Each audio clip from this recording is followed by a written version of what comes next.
Hola a todos, mi nombre es Armando Hashimoto. Conjuntamente con Sureya Segú y otras personas que colaboran con nosotros, codirigimos la Oficina de Arquitectura y Urbanismo que se llama El Cielo.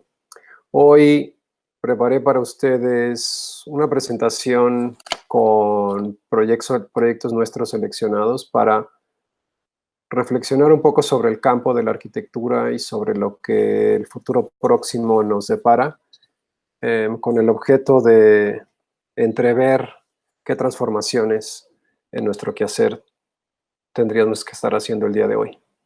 Les voy a compartir la pantalla. Un momentito, por favor.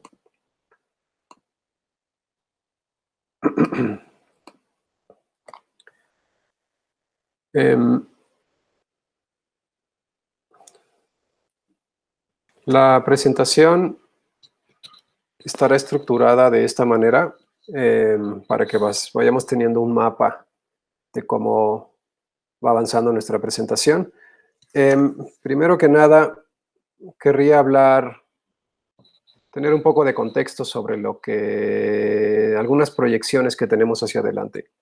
Por ejemplo, se proyecta que en los próximos 80 años, es decir, de aquí al 2100, 2 billones de viviendas van a ser necesitadas. Hoy somos aproximadamente 7.5 billones de personas. Si eso lo dividimos entre, 3 personas por vivienda, en un cálculo ahí súper rápido, pues tenemos alrededor de 2.5 billones de viviendas. Quiere decir que cercanamente, vamos a dobletear la cantidad de viviendas en los próximos 80 años. 80 años parece como mucho, pero en realidad, pues no sé, a lo mejor yo llego al 2070, pues quiere decir que ya para entonces estaremos viendo como los frutos de lo que hicimos o no hicimos hoy. Además, por supuesto, de otras generaciones más jóvenes. Otro factor, una crisis global de vivienda, sobre todo, sí es sobre el acceso a la vivienda en los países del sur global, también una crisis de vivienda asequible en los países en desarrollo. Pero pongo esta lámina como para puntualizar que en el 2020 tenemos hoy 1 billón de personas viviendo en lo que llamamos asentamientos informales, o favelas, con diferentes niveles de acceso a servicios, a viviendas adecuadas, etc. Siguiente factor. Hoy hay aproximadamente 80 millones de desplazados en el mundo. Esta es una proyección un poco amplia, pero entre 25 y 1 billón de desplazados, digamos que refugiados ambientales habría para el año 2050. Por supuesto, dependiendo de los efectos del cambio climático y lo que esto pueda traer. Entonces, bajo este panorama, pues un poco la llamada es, y lo que estamos haciendo nosotros en este momento de pandemia, que de hecho nos ayuda un poco a entrever un poco lo que nos puede venir hacia adelante, una crisis global, un problema, digamos, que está trastocando todo lo que las maneras en las que pensamos en las que deberíamos estar viviendo y conviviendo. Pues es un pequeño atisbo de lo que una crisis, por ejemplo, climática podría ser. Entonces, creo que vale la pena reflexionar un poco acerca de si debemos de seguir con las cosas como están, si en términos de la arquitectura, ¿por qué construimos lo que construimos? ¿Cuál es la necesidad de construirnos? Todas esas preguntas como fundamentales que creo que es importante ponerlas en contexto. Entonces, a final de cuentas, esto es una invitación un poco a la reflexión Y empezaré por pasar algunos de nuestros proyectos como para ir viendo algunas de las distintas como concepciones de proyecto en las que como arquitecto se puede ir trabajando. Les presento primero una vivienda. Esta es una casa residencial en la ciudad de Monterrey, en una parte que normalmente se le conoce como la Carretera Nacional, que es un brazo de la ciudad que empezó a desarrollarse para vivienda media y media alta, eh, pero digamos en el nivel residencial, porque digamos empezaron a desarrollarse terrenos con un menor costo que, por ejemplo, en San Pedro Garza García. Es ahí donde marca la señalización en la imagen. Es en una colonia que se llama Sierra Alta y aquí les enseño el terreno. Aquí hay una cerrada, digamos aquí un control de acceso y se entra por aquí. Este es el terreno de aproximadamente 850 metros cuadrados. Que esta es una fotografía de su momento ya hace algunos años. El reglamento condominal buscaba, o digamos la comunicación en el reglamento es que se busca en la colonia algo que llaman estilo residencial contemporáneo mexicano, y ponen este dibujo como para entender un poco cuál es el ámbito, el ambiente, la atmósfera que están buscando, ¿no? Este es el terreno. A partir de aquí empieza el terreno hacia la izquierda. Como pueden ver, tenemos este fondo de las montañas que rodean Monterrey. Esta es una fotografía desde la casa de atrás hacia el terreno. El terreno es este. Y entonces, como ven, es un terreno en pendiente. Aquí está más arriba, la calle de acá está más abajo. Y les presento algunas maquetas como para ilustrar el proceso de proyecto y de pensamiento en torno a lo que nos solicitaba nuestro cliente, que es un amigo de hace muchos años, y las condicionantes del terreno. Entonces, digamos, en esta maqueta, esta es la calle de abajo, acá está la casa desde la cual tomamos la fotografía, y estas son una serie de maquetas que empezamos a hacer con el pedido, porque nuestro amigo nos decía, quisiera que la casa tuviera el mayor contacto con el jardín posible. O sea, es decir, que desde muchas áreas de la casa sintiéramos que estamos en el jardín. También sabíamos que querían una alberca, que ahorita para estas maquetas de estudio era esta, y empezamos por desmembrar las distintas áreas de la casa y decir, ¿qué pasa si las desmembramos? Y entonces tienen jardín todo alrededor, cómo se podrían comunicar, cómo se pasaría una de un espacio a otro, pero antes incluso de empezar a resolver esos temas, solo empezar como a experimentar con las opciones. Después, agrupando en dos las áreas, poniendo la alberca de este lado, porque ya sabemos que querían una alberca, también sabemos que en Monterrey, digo, normalmente uno piensa que las albercas hay que ponerlas como absolutamente en total exposición con el sol, pero en Monterrey, por lo menos las albercas domésticas, muchas veces es mejor ponerlos como en un lugar no tan con tanta exposición al sol, porque el agua al final se calienta un buen. Ya sabemos que es un clima bastante extremoso. Entonces, bueno, estábamos pensando que por este lado podría ser interesante según la orientación, por los factores que ya platiqué ahorita. Esta otra opción en la que acumulamos todas las áreas a un solo lado para liberar todo el espacio posible para un jardín, lo que haría como una especie como de situación en la que estás en la casa y ves el jardín, ¿no? Digamos, no estás entre el jardín, más bien lo ves. Estos otros desarrollos del proyecto, donde decíamos, bueno, ¿qué pasa si ponemos la alberca arriba? Empezamos a acumular las áreas privadas en una segunda planta. Sabíamos que querían cochera para 3 o 4 coches. Y aquí va, digamos, en esta parte, empieza a configurarse que estaría bien que las áreas empiezan a independizarse entre ellas. Y luego hay una parte social abajo, y ahorita en este momento, aquí está la cochera, en estos estudios, ¿no?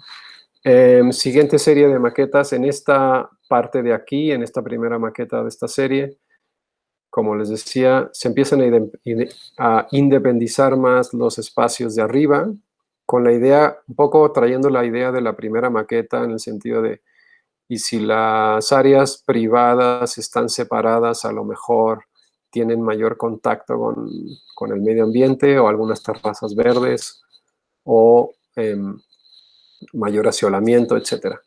En la parte de abajo, áreas sociales y bueno, acá estaba la cochera y otras áreas como de esparcimiento acá abajo.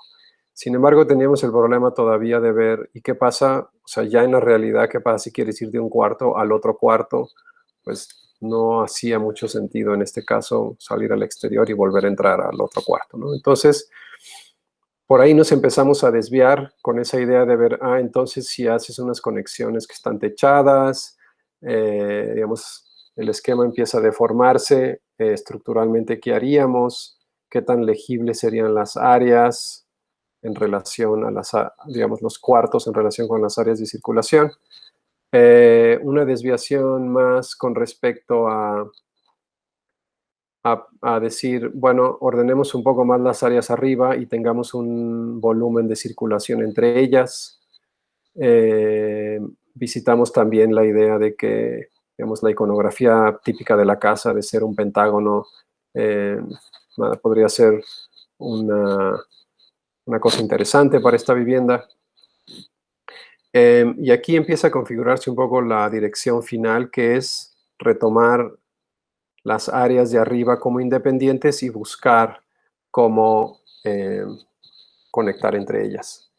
Otra idea que estaba por ahí, digamos, rondándonos la cabeza es que, dado lo que nos habían dicho con respecto a la exposición al jardín, pensábamos que sería una buena idea que la parte alta, la planta alta fuera como muy sólida y la parte baja fuera muy transparente, como si hasta pareciera que estructuralmente fuera como una especie de esquema imposible en el que una cosa muy, muy transparente soportara una cosa muy sólida, ¿no?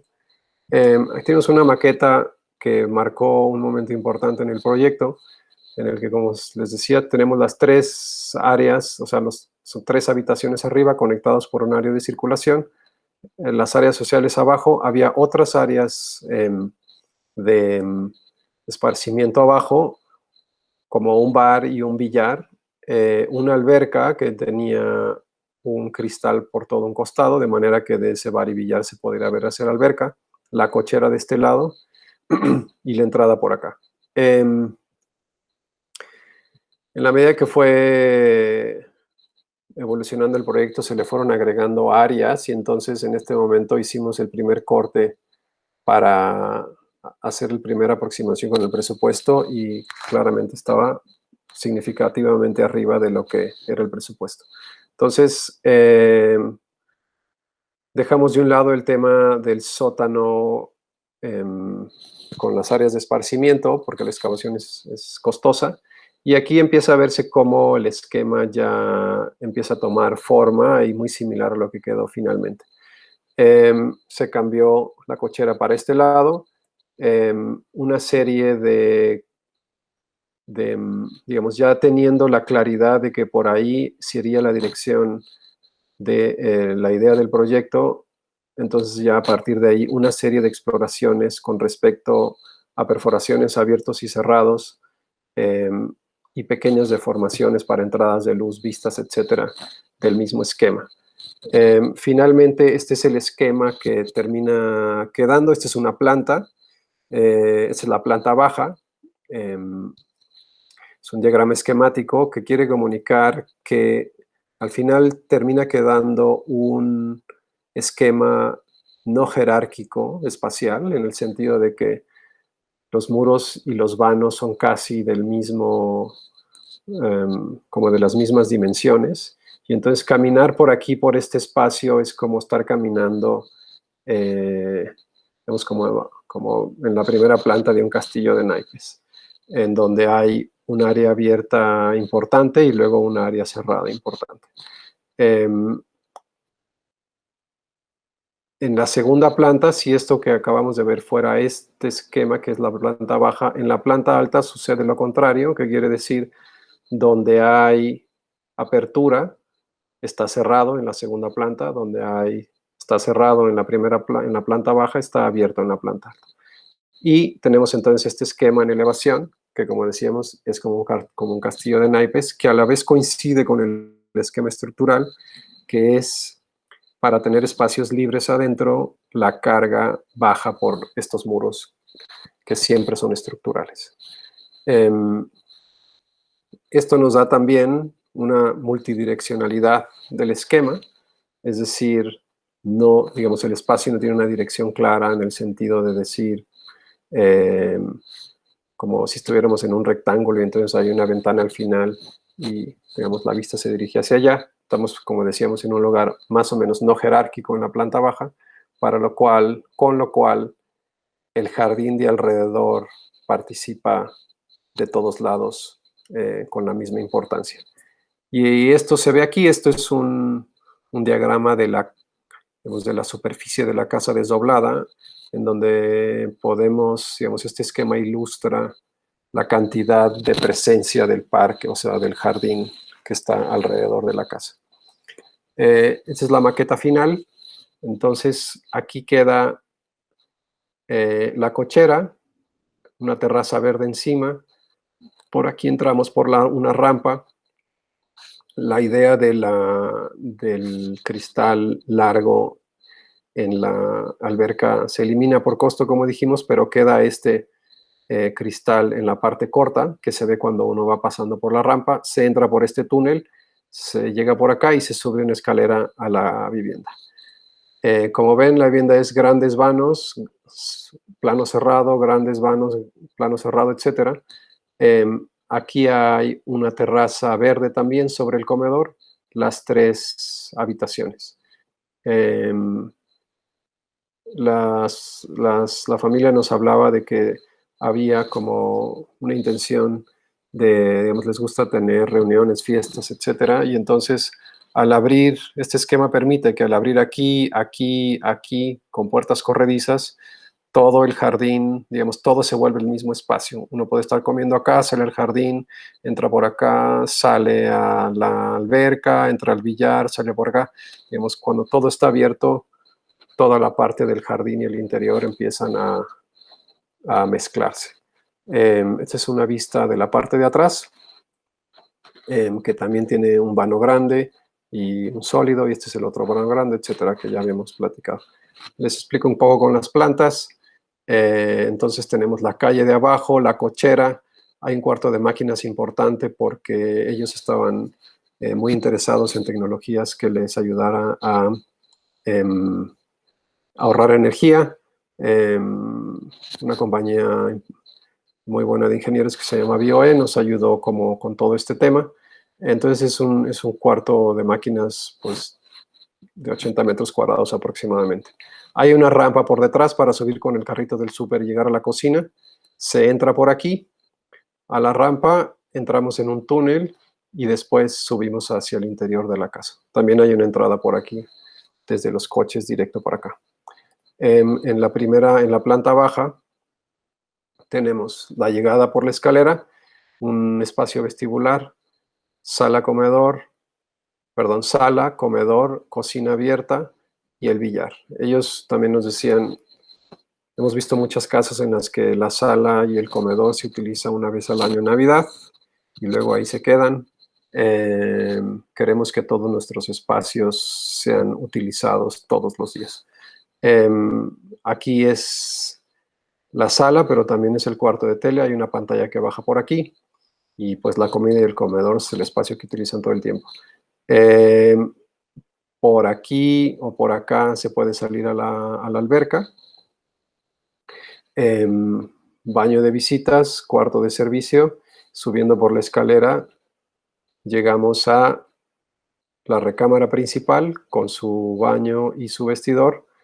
el cuarto de los niños con baño y vestidor, y el estudio con vestidor y baño también, porque la idea es que, o la idea fue que cuando uno de los hijos, o cuando los hijos crecieran, uno de ellos se pasaría para acá.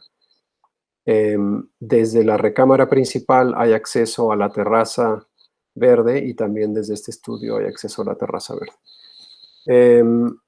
En corte, a la hora de entrar a la casa por esta escalera, tenemos un espacio de triple altura: el comedor, la terraza verde arriba y la alberca. En este otro corte, en el otro sentido, vemos la cochera. Atrás de esta puerta está el cuarto de máquinas, la rampa que va subiendo para entrar. Entramos por aquí, subimos al espacio de triple altura para llegar a la planta baja, recámara principal y sala cuarto de tele. Como ven acá, la terraza verde, ¿no? Algunas de las ventajas en términos bioclimáticos de la casa son ventilación cruzada, salida del aire caliente por arriba de la escalera. Ellos nos pedían desde el principio una casa de concreto aparente porque les gustaba mucho. Así lo hicimos, y dentro de los muros de concreto pusimos paneles de poliestireno extruido para aislamiento, que ha funcionado muy bien, y para bajar el tonelaje del aire acondicionado necesario. Como saben, Monterrey es un clima muy extremo. Terrazas verdes que ayudan al aislamiento, en este caso para la exposición solar al comedor. Reflejo desde la superficie de la azotea. Calentamiento de agua por recolección solar. Paneles solares, recirculación de agua caliente también reutilización del agua pluvial, y iluminación LED, que hoy es ya bastante habitual. Como decíamos, para el tema del reglamento del condominio, pues lo que hicimos fue presentar esta maqueta, porque pensábamos que podría parecerles, pues digamos, una interpretación un poco demasiado estirada del mexicano contemporáneo, pero en realidad este techo se ve solo desde las casas de arriba, y planteamos respetar como el techo de teja que se pedía. En realidad no se ve desde abajo, pero desde arriba sí, que en realidad que digamos esta es la otra fachada. Durante la construcción tuvimos que hacer esta maqueta porque como para comunicar, creo que les ayudó mucho a entender cómo estaba la volumetría y estos ventanales y marcos negros que, digamos, como los quarterbacks de los equipos de fútbol americano, que se pintan acá abajo así de negro para evitar el reflejo. Un poco es la misma lógica para estos grandes ventanales. Para, digamos, coordinar y entender los planos con respecto a la volumetría, esta maqueta les ayudó muchísimo, la cual, como pueden ver, fue bastante usada. Terminó así en la oficina de obra. Y les enseño algunas fotografías de la obra. Aquí pueden ver la cochera debajo, la terraza verde, la alberca, y este es el túnel de entrada, y aquí se está cimbrando para la recámara principal de la segunda planta. Aquí está ya desimbrada buena parte de los muros de la recámara principal y la recámara de los niños. Aquí ya está colada ese muro de la alberca, ¿no? Diseñamos también una celosía para la parte de la rampa y toda la entrada, la escalera de entrada y ese espacio de 3 alturas que les platicaba, la cual tenía originalmente una geometría más o menos compleja, y había que resolver cómo serían los espacios para pasar la estructura. A final de cuentas, diseñamos una geometría un poco más sencilla, y y con una serie de, pensando un poco en cómo serían los moldes, porque estas piezas se tendrían que hacer en obra. Y estas son algunas de las primeras pruebas. Y también había un tema con el tiempo, porque había que empezar a producirlas pronto durante la obra para que cuando llegara el momento de instalarlas ya estuvieran todas ellas producidas, ¿no? Entonces, bueno, aquí son algunas pruebas. Por estos, digamos, orificios que se conforman pasaría la estructura. Aquí están las piezas ya de cemento blanco curándose. Y así fueron fabricándolas durante toda la obra en este espacio de la cochera, hasta que al final les tocaba su momento como de instalarse. Aquí está ya algunas fotografías de la obra al final. Aquí ya ven las piezas. Como les decía, de la cochera se puede entrar hacia el túnel, la recámara principal. Ay, perdón, para adelante. Esta es la rampa de entrada. Aquí podemos ver el cristal de la alberca y la puerta de entrada a la casa. Ahí justo en la entrada, viendo hacia arriba, hacia el volumen de la recámara principal. Ahora viendo hacia atrás, desde ese mismo punto, se ve con más claridad el cristal de la alberca. Y aquí ya habiendo subido la escalera, este es el espacio de triple altura, vemos las piezas de celosía, algunas ciegas y otras con perforaciones. La piscina hacia el fondo. Esta es la sala. Como ven, es abierto y cerrado. Por aquí puedes pasar a la piscina. Esta es la pantalla que baja para ver la televisión. Por supuesto, hay como estas persianas de rollo que tapan la luz y el sol. Desde otro ángulo, cocina, comedor. Esta es la terraza verde sobre la cochera. Por aquí bajamos hacia la entrada y bueno, un poco de la sala. Desde el otro lado de la escalera, vemos atrás de mí en esta fotografía estaría la alberca. Y como ven, este es el espacio de triple altura de entrada, que entrándole luz cenital y con el reflejo del material blanco, digamos, ilumina también mucho la casa. Una imagen de la alberca. Perdón. Y desde la terraza verde sobre la cochera, viendo hacia el comedor y la recámara principal. Aquí arriba vemos la terraza verde de la segunda planta que está encima del comedor. Una vista de noche. Aquí se alcanza a ver la celosía que sube 3 alturas. El estudio. Esta es una vista desde el estudio hacia la terraza verde, hacia afuera. La recámara principal desde allá, desde esa otra cancelería, se puede entrar también. Una vista de la recámara principal, que tiene, digamos, la mejor vista hacia, como tiene cierta altura el terreno y la casa y los siguientes terrenos van hacia abajo, pues tiene una vista abierta desde la recámara principal.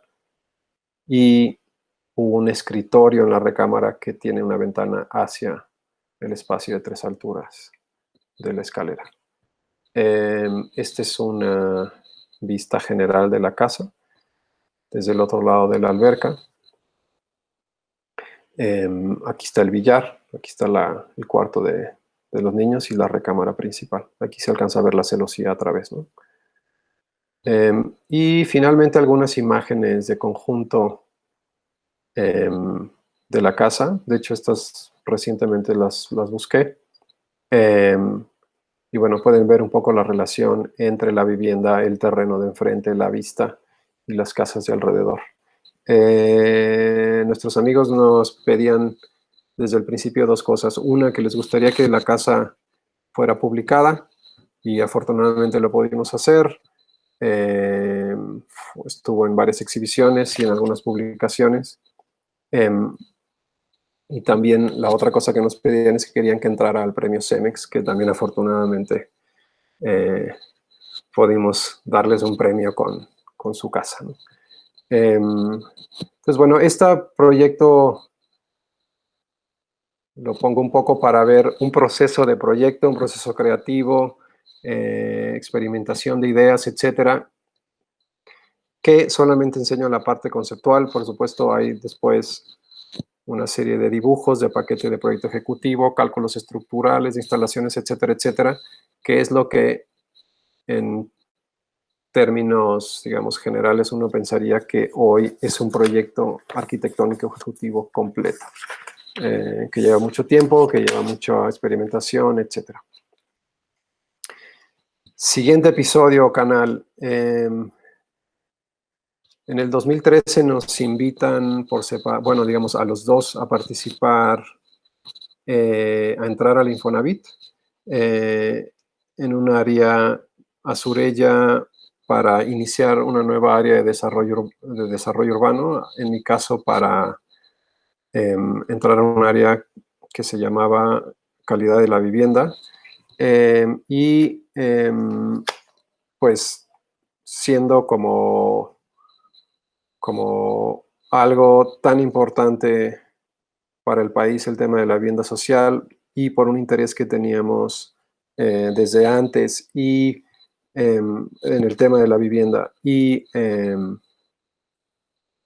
digamos como para formar un equipo con gente como que tiene mucho interés en el tema, pues nos animamos y entramos a ver en qué podíamos aportar en el tema de la vivienda social en nuestro país. Por supuesto, éramos parte de un equipo de aproximadamente 80 personas. Esto era un esfuerzo conjunto. Saben que es una institución grande, compleja, y bueno, son esfuerzos conjuntos de mucho tiempo, perdón, de mucha gente. Pero aquí, digamos, y un poco a la distancia, con un poco de tiempo que ha pasado, pues les presento un breve resumen de algunas cosas que hicimos pasados por algunos ejes. Primero, un poco de contexto. Una gráfica de demanda de la vivienda, otra gráfica de la expansión de las ciudades. Como algunos de ustedes sabrán, algunas de nuestras ciudades en los últimos 20, 25 años han tenido una expansión muy importante que en muchos casos no corresponde con el crecimiento poblacional. Posiblemente el caso más dramático es el de la ciudad de Toluca, que tuvo un crecimiento de aproximadamente el 200% en los últimos 20 años, o 250%, y luego, pero una gran expansión en extensión de la mancha urbana. En los últimos 25 años se dio un modelo de vivienda que tuvo que ver con una gran eficiencia en la construcción de casas muy repetitivas. Y aquí presento algunas imágenes de un amigo con el que hemos trabajado en algún proyecto y que les enseñaré al final, que es el fotógrafo Jorge Taboada, bueno, arquitecto y fotógrafo Jorge Taboada de Monterrey. Pero bueno, que tiene unas imágenes que son muy ilustrativas del esquema. Este esquema de producción de vivienda en masa, en donde se repiten uno o muy pocos prototipos, y que dio acceso a muchas personas a tener una vivienda, pero también contrajo digamos, vino con una serie de problemáticas que tienen que ver, como ya dijimos, con una excesiva expansión urbana en muchas ciudades del país, porque algunos o muchos de estos desarrollos se hacían en lugares muy alejados y por tanto, pues en el tiempo empezaban a jalar desarrollo y estimular la expansión. Algunos ejemplos de fotos aéreas. Esto es la ciudad de Mérida a la derecha. Este es el pueblo de Cauquel. Y bueno, todo el desarrollo habitacional que ha habido alrededor, que en los últimos años, digamos que originalmente era más de vivienda de bajos ingresos, y se han ido desarrollando últimamente una serie de desarrollos de de ingreso medio y alto. Pero, digamos, creo que la imagen es muy interesante en relación a cómo se han estado como haciendo estos desarrollos y con un consumo de suelo importante. Otro caso importante o que es emblemático es el de Tlajomulco de Zúñiga, en Jalisco, en donde hay una cantidad de vivienda abandonada importante, que son viviendas que por distintas razones, entre ellas la lejanía, el costo de transporte, el tiempo de transporte, eh, algunas o muchas de estas viviendas fueron abandonadas, digamos, la gente no podía vivir en ellas. Y aquí es otra imagen, como para ilustrar algunos de los efectos negativos del esquema. Les decía, poco organicé para explicar de manera rápida algunas de las actividades que tuvimos durante ese periodo. Uno de ellos es investigar, hacer investigación sobre temas de vivienda, con la dirección de buscar conocimientos sobre cómo estaban las ciudades con respecto a ser susceptibles de establecer políticas de densificación. Por ejemplo, hicimos un estudio en el país en donde se analizaban varios factores como, digamos, la aceptación que podría tener vivir en apartamentos en algunas otras ciudades del país, o los vacíos urbanos que había, o esta última publicación al final que analiza 10 desarrollos habitacionales construidos en distintos ejes, desde temas de comunidad, temas legales, incluso temas de diseño, y identifica lecciones de lo que se puede o no se puede hacer. Es un estudio bastante interesante que se hizo en conjunto con Fundación IDEA. Otras publicaciones, el Infonavit tuvo en su tiempo una publicación sobre vivienda social que era un medio importante para divulgar conocimiento. Retomamos esa publicación con estas 3 ediciones que digamos, se reinventó, digamos, la revista, y hicimos estas 3 publicaciones de aproximadamente 200 páginas cada una. Otro estudio de vivienda unifamiliar regional en la que involucramos a arquitectos para empezar a ver cómo podría ser la vivienda si estuviera más, digamos, considerando los factores locales. Y así, digamos, varias investigaciones que tuvimos la oportunidad de coordinar o supervisar. El tema de atraer al público en general, esto es una exhibición de proyectos en el edificio del Infonavit, aparte un gran edificio del arquitecto Teodoro González de León, pero también nos llevamos a lugares públicos, como esta exhibición en el marco de Mextrópoli, donde pusimos una serie de proyectos para que puedan ser vistos por el público en general, pues con una respuesta bastante importante y con mucho interés de la gente. También se hicieron congresos para discutir los distintos temas relacionados con la vivienda social. En el tema de involucrar una serie de iniciativas con la academia, con estudiantes. En este caso es un taller que se hizo con 5 universidades en la que estudiantes estuvieron involucrados para desarrollar vivienda de bajo costo, con arquitectos que nos daban crítica, etcétera.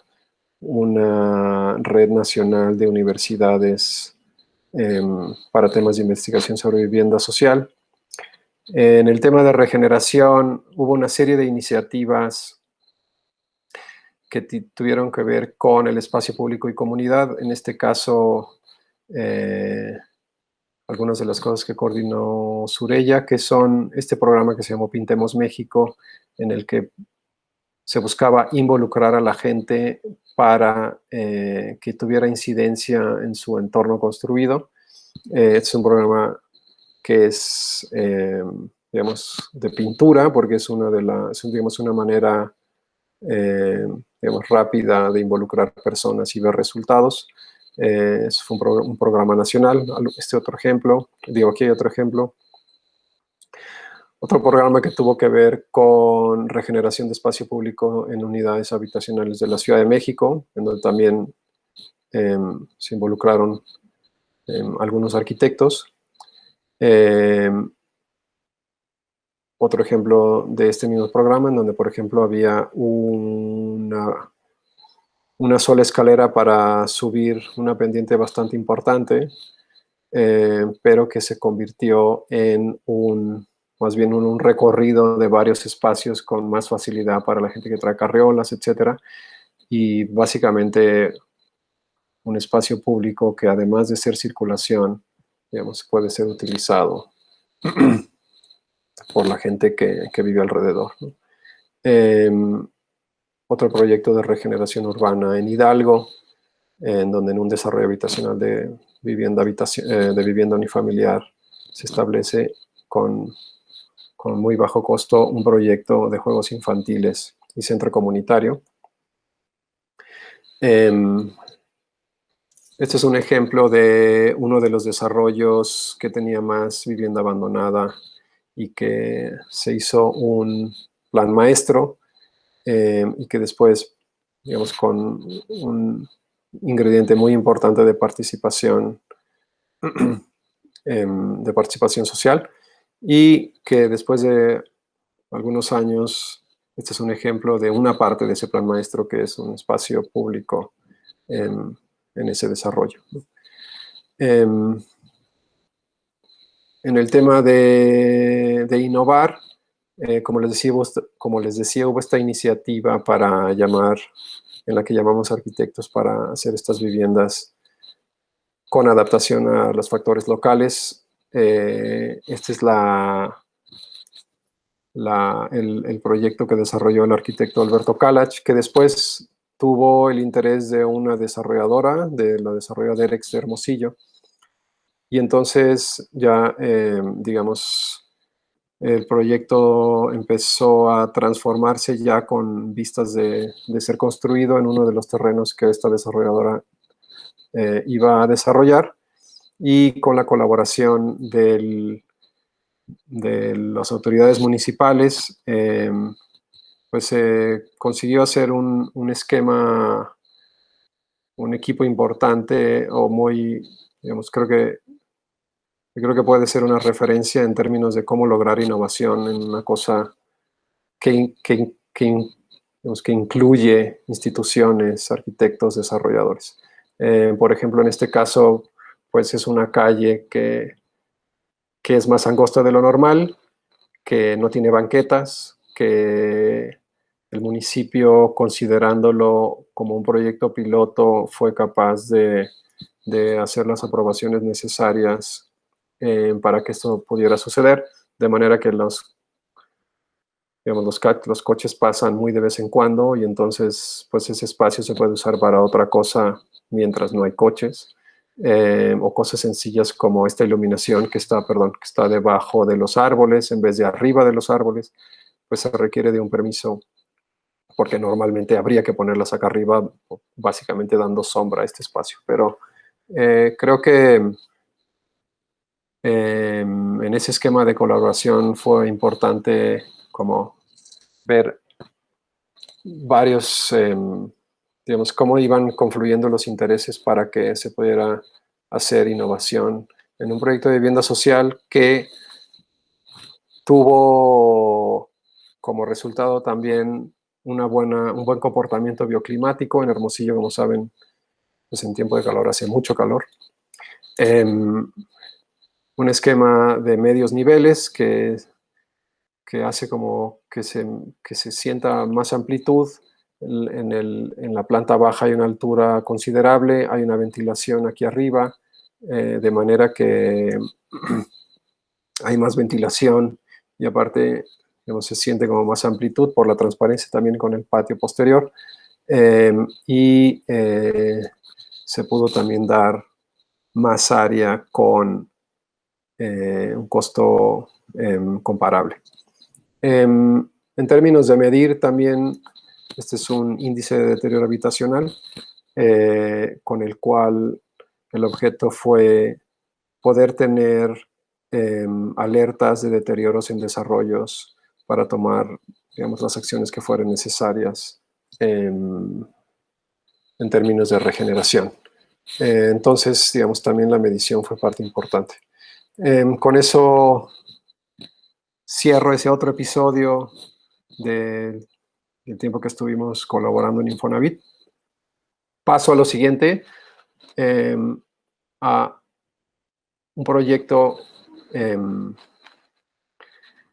de bajo costo en un ámbito rural en el que, digamos, la idea principal es que en ese ámbito lo más importante es la mayor cantidad de superficie techada posible con el costo disponible. Entonces, toda esta es un área techada que no tiene programa y hay otras áreas en las que sí se usa presupuesto para una recámara, un baño, cocina. Tenemos un diseño de ladrillo por ladrillo para tener el ahorro, digamos, el mayor ahorro posible. Digamos, en realidad no son ladrillos, son como unos bloques como de tierra y cemento. Y como les platicaba, el espacio techado puede, digamos, con la idea de que ese espacio puede utilizarse para muchas cosas, incluso para una ampliación, pero también, pues, podría haber un comercio, podría haber almacenaje, podría haber incluso cochera, podría haber carretillas, podría haber muchas cosas, ¿no? Pero el punto es como aprovechar el presupuesto disponible para tener ese espacio techado. Una imagen de la vivienda, como les decía, el espacio techado mucho más amplio que el espacio cerrado, ¿no? Y este es un proyecto para un concurso en Nueva York. En los 90s en Harlem hubo en Harlem hubo una iniciativa cuando estaban en una iniciativa de regeneración, hubo una política de vender estos angostos edificios, angostos y largos, que normalmente se les conoce como brownstones, a un costo muy bajo, con el compromiso de que quien los compre desarrollara estos edificios y de esa manera iban regenerando la zona. Después de haber operado eso, algunos terrenos quedaron por ahí y entonces sacaron este concurso para un esquema de proyecto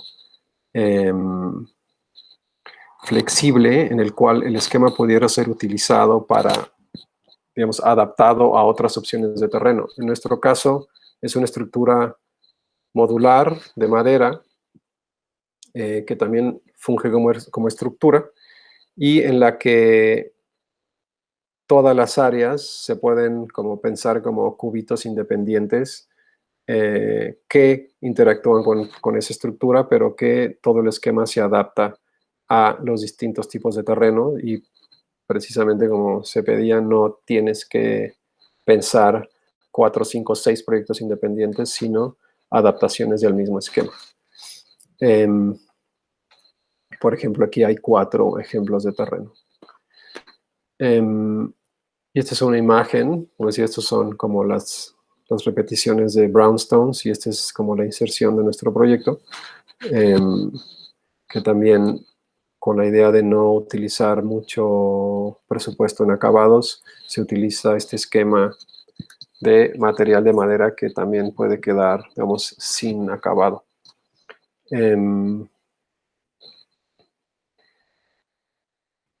Les presento un espacio público. Esto es parte del programa de mejoramiento urbano. Yo estoy dando clase en la Facultad de Arquitectura de la UNAM. Hay un programa de la SEDATU que se llama el Programa de Mejoramiento Urbano, que en su momento formalizó una colaboración con la UNAM para desarrollar una serie de proyectos para este programa. En este caso es en la periferia de Piedras Negras. Este es un terreno de aproximadamente 10,000 metros cuadrados y lo que estaba en el pedido del proyecto es hacer un proyecto de canchas y juegos infantiles. Creo que aquí un poco el mensaje es la estrategia. La idea fue pensar un proyecto que, dado el bajo presupuesto disponible para construcción y las posibilidades que durante el proceso hubo de que el presupuesto tuviera cambios, la idea fue hacer un proyecto que esté pensado de manera en que si se eliminan o añaden cosas, no tiene demasiado efecto en el resultado final del proyecto. Entonces, hay una serie de círculos que tienen distintos programas, como en este caso anfiteatro, o unos juegos infantiles, o unos asadores, o plantas, y que según, como decía, como estuviera el presupuesto, podríamos quitar o poner. Las canchas siempre estuvieron planteadas como permanentes, una techada y dos al aire libre. A final de cuentas, sí hubo que recortar un poco el proyecto. Esta es una imagen. Esta es la cancha principal techada que les decía, pero con toda la parte de abajo abierta en un lugar como Piedras Negras. La sombra es importante. Es una cancha multiusos con esta techumbre. Y este es, como decía, por ejemplo, el círculo de anfiteatro. Perdón, hoy pues no hemos podido ir a verlo, pero está construido y esta es ahorita la imagen a la que hemos tenido acceso, que es una imagen de Instagram. Pero bueno, nos podemos dar una idea de cómo está, ¿no? Y les quiero presentar un proyecto que se llama el Plan Estratégico Tacubaya, que principalmente Surya hizo con Exstudio Herreros, en el que creo que hay dos o tres cosas importantes a señalar, digamos, a reserva de que ahorita no, digamos, no entraremos como mucho al detalle, como hemos estado haciendo con los varios proyectos. Este es un plan estratégico en el que se tiene como prioridad el involucramiento de la participación de la gente. Es un plan que se hizo con, digamos, con los habitantes como el punto de partida. Hay, digamos, unas prioridades importantes como las áreas peatonales, el tema de la vivienda asequible, que por ejemplo se propone en el área de la Ciudad Perdida o en la parte del mercado Peña Manterola. Y que aparte, digamos, termina en una serie de iniciativas o de proyectos posibles físicos muy claros e incluso presupuestados, que con la idea de que fuera muy útil para los funcionarios poder tener como un panorama ya coordinado con visión de futuro para el área de Tacubaya, pero bajado a proyectos que se pudieran operar y básicamente, digamos, y que creo que para un funcionario es una información invaluable, como tener esa claridad, ¿no? Esto es lo que les estoy presentando, son los folletos de comunicación del plan. Eso es como un resumen de la información, pero termino con estas 4 ejes que digamos que al final se propusieron: la Tacubaya equipada, la peatonal, la residencial y la Tacubaya verde, ¿no?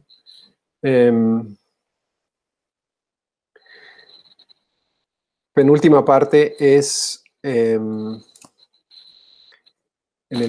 año pasado, en el 2019, presentamos una exhibición en la Bienal Internacional de Arquitectura y Urbanismo de Seúl, en Corea, que llamamos Housing Urbanism Mexico, en el que, bueno, este es el lugar en el que se llevó a cabo, que, bueno, es como anecdótico un poco, pero es es un edificio de Zaha Hadid. Y este es como el anuncio importante de la Bienal, que se llamó Collective City, Ciudad Colectiva. Y con ese tema presentamos una exhibición en la que después de presentar una serie de información de contexto del país, una línea de tiempo con distintos hechos importantes en la historia de la vivienda social, el eje principal fue presentar una serie de esquemas de la composición de los grupos que participan en la producción de vivienda social. Y cómo eso, digamos, en la medida que la colectividad está representada en esos esquemas de producción, hay un impacto importante en el resultado final de los proyectos.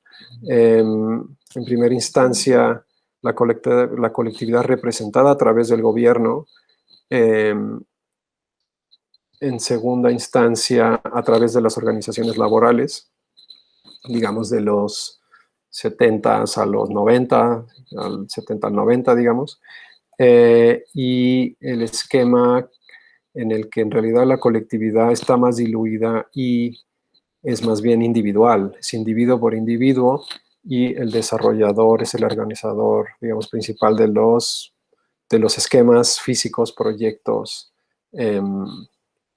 diseño urbano, etc. Y como les decía, el impacto que eso ha tenido. Esta es la exhibición. Les decía al principio, colaboramos con esto con Jorge Tawada. Aquí está una de sus fotografías. Pero creemos que fue una buena participación en cuanto a presentar la experiencia de México y la sugerencia de que lo que debería, pensamos nosotros, seguir a futuro son esquemas en los que se le dé prioridad al empoderamiento dentro de un esquema a escala de generación de vivienda. Como saben, lo que hemos estado hablando de vivienda aquí, hemos estado hablando de la vivienda formal, que tiene permisos de construcción, que tiene permisos de fraccionamiento. La mayoría de la vivienda en realidad en nuestra ciudad y en muchas otras, bueno, en muchas otras ciudades del país y principalmente en los países del sur global, se da en lo que se llama de manera informal. Creo que no es momento de entrar como en la terminología, pero así es como la gran mayoría de la producción de espacio se da el día de hoy y, bueno, desde hace décadas, ¿no? En ese contexto, les presento un proyecto que se hizo con el apoyo del FONCA, con el programa de jóvenes creadores, hace aproximadamente 15, 16 años, en donde estudiamos Chimalhuacán. Chimalhuacán tiene una parte, digamos, histórica más cercana a la loma, que tuvo una íntima relación con el lago, pero que después con las presiones de migración, etcétera, mucha gente empezó a poblar la parte baja con este, digamos, tipo de producción informal de espacio, de vivienda. Estas fotos son de hace 15 años, hemos seguido yendo y ya todo esto en realidad está pavimentado. Y que era principalmente construcción para vivienda. No había muchos equipamientos, no había programas de apoyo, etc. Y proponíamos que hubiera lo que llamábamos implantes en el tercer piso con actividades locales como tiendita, a lo mejor un lugar de cortar el pelo, un pequeño centro comunitario, etc. En el tercer piso, con el objeto de que eso jalara el crecimiento hacia arriba, también de construcción informal, muy probablemente, y que estas piezas finalmente desaparecieran dentro de la construcción. Digamos, el objeto era como si fuera como un atractor hacia arriba que cumple su función, se queda ahí como programa, pero que en el tiempo ayuda a densificar en vez de extender. Y bueno, unas imágenes de vista de pájaro de cómo podría eso ir sucediendo, ¿no?, en el tiempo. El día de hoy estoy involucrado con el apoyo del Sistema Nacional de Creadores de Arte, con una investigación que se llama Modos de Intervención Profesional Multitudinaria en la Producción Informal de la Ciudad, en el que en la primera parte estuve haciendo una investigación más bien de gabinete sobre los factores y las condiciones que, digamos, y los modos de producción de espacio en algunas partes en México y en algunas partes del mundo. Y en el segundo año hemos estado recolectando y trabajando casos de gente que está construyendo o está por construir, con la idea de acercarnos y empezar a analizar cómo el proceso de proyecto, que, digamos, y por eso también lo ponía al principio, que no puede ser similar al primer proyecto que les enseñé, con maquetas y exploraciones muy largas y proyectos ejecutivos y etcétera, pero que como quiera, digamos, mucha gente seguirá construyendo, y que creo que sería muy productivo modificar los procesos de proyecto para ser lo más útil posible en esas condiciones. Entonces, hemos estado, por ejemplo, en este caso de Fabiola, ellas ya estaban construyendo un segundo piso arriba de la casa de su mamá, y lo que hacemos es, bueno, por supuesto, primero que nos platiquen, ver en qué situación están, y ir midiendo el tiempo en el que podemos trabajar y aportar, y qué significa eso, como para entender cómo podría ser viable una serie de proyectos en este ámbito como de autoconstrucción asistida, digamos. Digamos, no es que construyan ellos, tienen un maestro albañil, pero, digamos, por ejemplo, ya estaban medio construidos. Esta es la planta baja, ese es donde vive la mamá, pero ella también pensaba que en su momento podría rentar algunas, o sea, tener cuartos para rentar. Entonces, bueno, hicimos una propuesta, aunque ya está construido, pero, por ejemplo, le construyeron esta parte en donde la idea era que iba a ser un baño, pero es tan angosto que ya está construido y en realidad no cabe un baño. Pero bueno, el gasto ya está hecho. Entonces empezamos a identificar que hay cosas que, con que, por ejemplo, fuera alguna recomendación a ese respecto del baño, ya es una diferencia importante. Digamos, ya hay valor en el trabajo que se puede hacer, ¿no? En este caso de la planta de arriba, en la planta de arriba, ellos pensaban hacer la recámara principal aquí, posiblemente la recámara más fría, menos ventilada, más ruidosa. Por aquí estarían la lavadora, secadora, etc. Y con una serie de adecuaciones, les recomendamos moverse para acá, con más exposición al sol. En la planta baja hace un buen de frío, por la sombra, porque hay una casa alta detrás. Entonces, bueno, esta es una buena ubicación para exposición al sol, ventilación. Y hicimos algunas recomendaciones para que hubiera algunos tragaluces para poder iluminar, porque abajo sufren con la oscuridad y el frío, ¿no? Entonces, hasta ahí, digamos, esas recomendaciones creemos que pueden tener un valor. Estamos en análisis ahorita.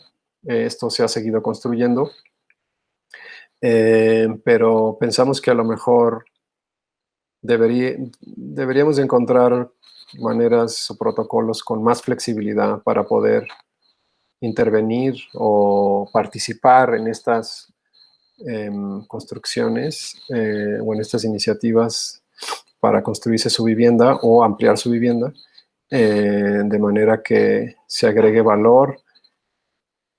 Creo que podría ser un tema eh, estético también, de ventilación, como decía, de exposición, de vista, de muchas cosas que creo que se puede, digamos, hay mucho ámbito, eh, pero como que no hay el procedimiento, digamos. Este caso es uno en el que nos estamos cuestionando un poco en qué estadio estamos cuando ya nos involucramos con una cosa así. Es una zona que originalmente se construyó de la manera que hemos visto, pero esta persona tiene esta área, pues que básicamente es un edificio y que su intención es construir apartamentos con cuartos para rentar estudiantes. Eh, ya es una cosa mayor, estamos como evaluando, digamos, creo que es un caso interesante como de evaluar como hasta dónde podríamos llegar con proyecto. Entonces el existente es una propuesta de planta, eh, como nos había, digamos, según la plática, con algunos cuartos para rentar. Este otro caso en el que también ha sido interesante para cuestionarnos como los procesos de colaboración. El caso de Kenia es una persona que tiene una asociación de ayuda a niñas trans que han tenido algún proceso pues de abuso y que ella, digamos, ella y su equipo con profesionales, etcétera, ayudan en términos, o sea, digamos, hay psicólogos, ayudan con alimentación, se pueden quedar a dormir. En la parte, en el límite norte de la Ciudad de México, y ellos digamos, han recibido un edificio en comodato que pueden utilizar para este fin, y entonces lo que estamos haciendo es, pues, evaluar los interiores, muebles, distribuciones, etcétera, de cómo sacar como mejor provecho de su espacio. Digamos, no es un caso de construcción, es un caso como de interiores, y que también, digamos, creo que puede ser muy útil la intervención de un arquitecto o arquitecta como para ayudar como algo en funcionamiento. Estamos pensando en este espacio de acá afuera, cómo puede ser utilizado, porque, digamos, pues, la idea es que sea utilizado como un área social, pero también posiblemente como un área de ejercicio, etc. Esta es la planta alta. Y termino con unas ideas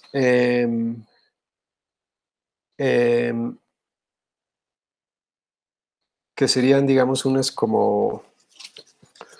ideas que ponemos sobre la mesa, algunas de esas un poco más obvias que otras, pero que creo que serían importantes de reflexionar. Una es que es importante que el interés colectivo esté representado a través de procesos de empoderamiento. Eso escala, creo que tiene sus complejidades y que habría que entenderlo, pero eh,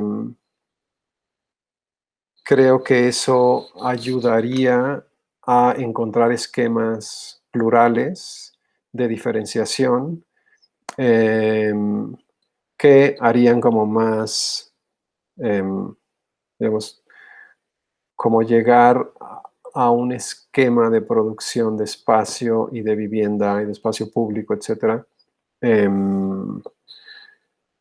mucho más diferenciado y con la participación de la gente. Dos, política de vivienda hemos tenido en nuestro país.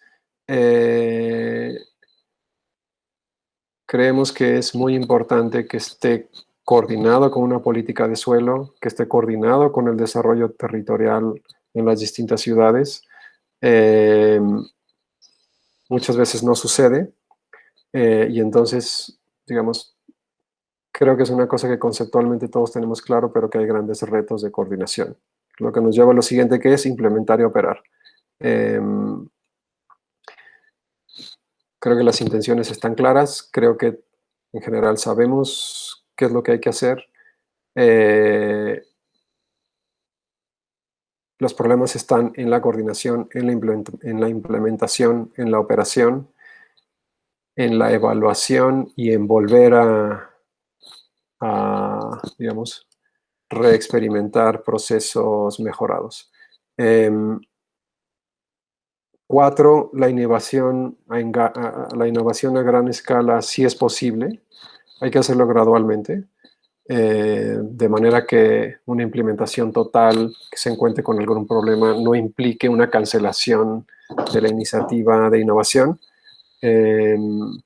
pero es posible y pues nada, es un tema como de trabajar, experimentar y mejorar, pero hay que hacerlo. 5, confirmar que la calidad del diseño sí añade valor de manera significativa, por temas de eficiencia de costos, por temas pueden ser muy fundamentales como de ventilación, de exposición de vista, de amplitud, de apropiación. Y entonces creo que hay que darle digamos, un voto a la calidad del diseño. Último, como reflexión final del tema del ámbito profesional, pienso que hay un campo de innovación muy importante en los límites de la arquitectura, es decir, como entre comillas, invadiendo campos de otros. Creo que hay una gran, digamos, un ámbito fértil para la innovación. Creo que necesitamos una figura de arquitecto ampliado, una figura posiblemente de desarrollador ampliado, una figura o un interés de innovación de las autoridades y, digamos, y los involucrados, una representación de empoderamiento coordinada. Se dice más fácil que se hace, pero creo que si nos pisamos un poco unos a los otros, empezaremos a encontrar, digamos, burbujas de innovación importantes que responderán a lo que nos viene hacia adelante. Y que, digamos, nos viene hacia adelante o, como decía William Gibson, la distopia ya está aquí entre nosotros, es solo que no está uniformemente distribuida y por tanto, digamos, hay que reaccionar y hay que actuar.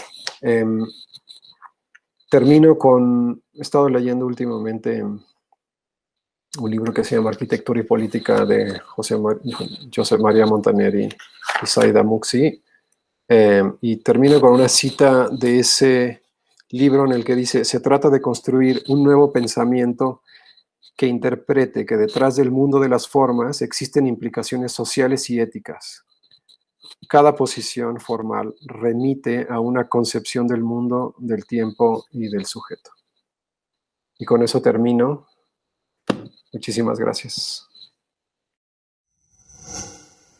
Gobierno de México.